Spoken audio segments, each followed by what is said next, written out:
दोस्तों मेरे चैनल में आपका स्वागत है।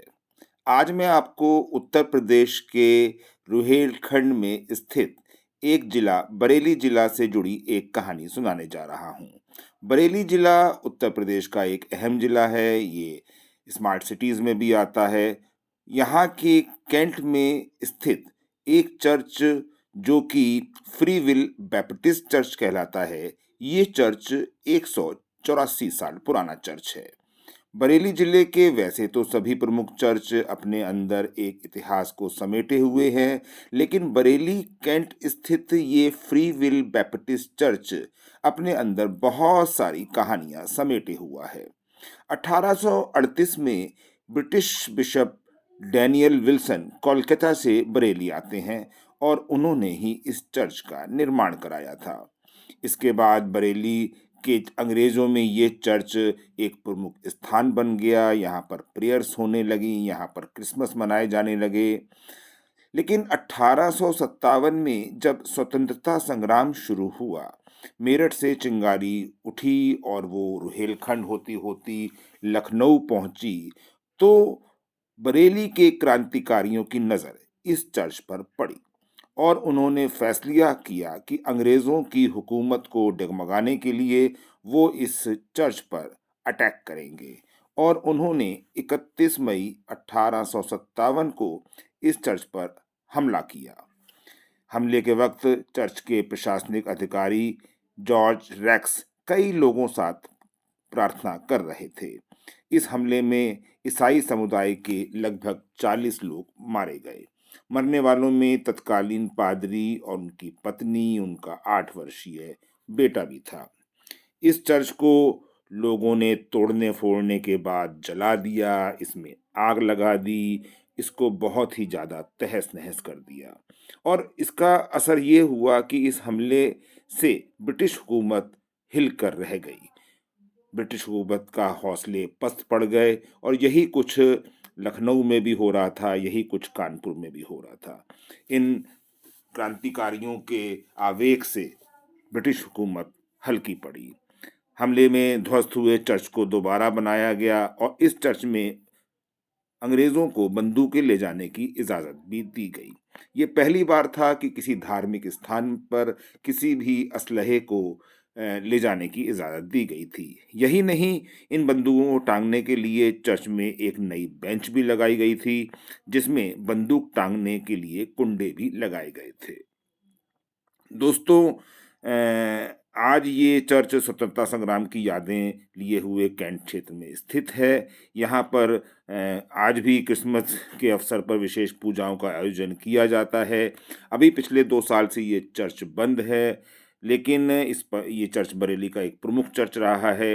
1857 के गदर का साक्षी ये चर्च आज भी अपनी पूरी भव्यता के साथ यहाँ खड़ा हुआ है और बहुत ही खूबसूरत है। बरेली क्लब के सामने स्थित ये चर्च आज भी ईसाइयों की आस्था का बहुत बड़ा वाला केंद्र है। इस चर्च की मान्यता पूरी बरेली में है। इस चर्च के बारे में लोग बहुत जानना चाहते हैं, बहुत यहाँ पर आना चाहते हैं, लेकिन कुछ समय से सरकार के बीच में और चर्च के बीच में कुछ लीज की प्रॉब्लम चल रही है, इसलिए ये चर्च बंद चल रहा है। ये चर्च बरेली के प्रमुख चर्चों में से एक है। ये चर्च उत्तर प्रदेश के चर्चों में से एक है और स्वतंत्रता संग्राम का साक्षी रहा है ये चर्च, इसलिए ये एक प्रमुख चर्च भी माना जाता है। और ये तहस नहस होने के बाद दोबारा से अपनी तामीर लेके खड़ा हुआ और अपनी खूबसूरती को आज भी ये बरेली कैंट में बिखरा रहा है। इसके चारों तरफ बहुत बड़े बड़े बगीचे हैं। James Thompson east India company के ब्रिटिश एडमिनिस्ट्रेटर रहे थे। इनका जन्म 3 मई 1804 में यूनाइटेड स्टेट इंग्लैंड के ग्रेट शेफील्ड में हुआ था। ये भारत ब्रिटिश एडमिनिस्ट्रेटर बनकर आए थे और भारत के आजमगढ़ में भी ये मजिस्ट्रेट कलेक्टर रहे थे। बाद में तरक्की होते हुए नॉर्थ वेस्टर्न प्रोविंस के लेफ्टिनेंट गवर्नर 1843 में बन गए थे। जेम्स थॉमसन ने स्थानीय भाषा में ग्रामीण शिक्षा के विकास हेतु एक व्यापक योजना लागू की थी। इन्होंने ही पहली बार महिला शिक्षा हेतु प्रयास किया था। इन्होंने निर्धारित किया था कि सरकारी संस्थानों में दी जाने वाली शिक्षा धर्मनिरपेक्ष हो। जेम्स थॉमसन ने ही रुड़की के में एक सिविल इंजीनियरिंग कॉलेज की स्थापना की मांग सबसे पहले की थी। 1847 में गंगा नहर के लिए इंजीनियर्स को प्रशिक्षित करने के लिए भारत में पहला सिविल इंजीनियरिंग कॉलेज खोला था। नहर के डिजाइनर प्रोबी कॉटली द्वारा थॉमसन की सिविल इंजीनियरिंग कॉलेज में इनके नाम पर कर दिया गया था। 1949 में इसे विश्वविद्यालय का दर्जा मिला और अब ये आईआईटी रुड़की के नाम से जाना जाता है। महारानी विक्टोरिया द्वारा थॉमसन को मद्रास के गवर्नर के रूप में नियुक्त किया गया था, लेकिन वे इस पद को संभालने के लिए जिंदा नहीं रहे। 27 सितंबर 1853 को उनकी मृत्यु बरेली में हो गई थी, जहां वह अपनी विवाहिता बेटी मेनी के साथ रह रहे थे। इनकी कब्र इसी फ्रीविल बैप्टिस्ट चर्च में बनाई गई है और इसी चर्च के आसपास ये फूलों के गुच्छे हमें दिखाई दे रहे हैं। इन फूलों के गुच्छों के बीच में आज भी ये गवर्नर, अंग्रेज गवर्नर सोया हुआ है। ये बात बहुत कम लोगों को पता है और आपकी जानकारी में ये बात दी जा रही है कि इसी फ्रीविल बैप्टिस्ट चर्च में उस जमाने के गवर्नर जॉन जेम्स थॉमसन की कब्र है। आगरा के एसएन मेडिकल कॉलेज की स्थापना 1814 में इन्होंने ही की थी, तब ये थॉमसन अस्पताल हुआ करता था।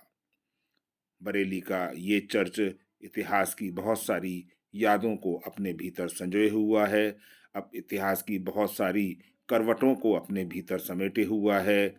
ये चर्च बरेली में आज भी ऐतिहासिक श्रेय का, ऐतिहासिक यादगार का एक जीता जाता नमूना है।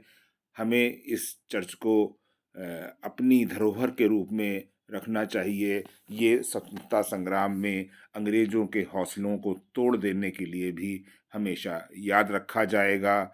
यहाँ पर उस समय के जो लोग हताहत हुए थे उनकी भी कुछ कब्रें हैं, लेकिन सबसे खास बात यह है कि ब्रिटिश एडमिनिस्ट्रेटर और गवर्नर जेम्स थॉमसन की कब्र भी यहाँ बनी हुई है और आज भी ये कब्र देखी जा सकती है।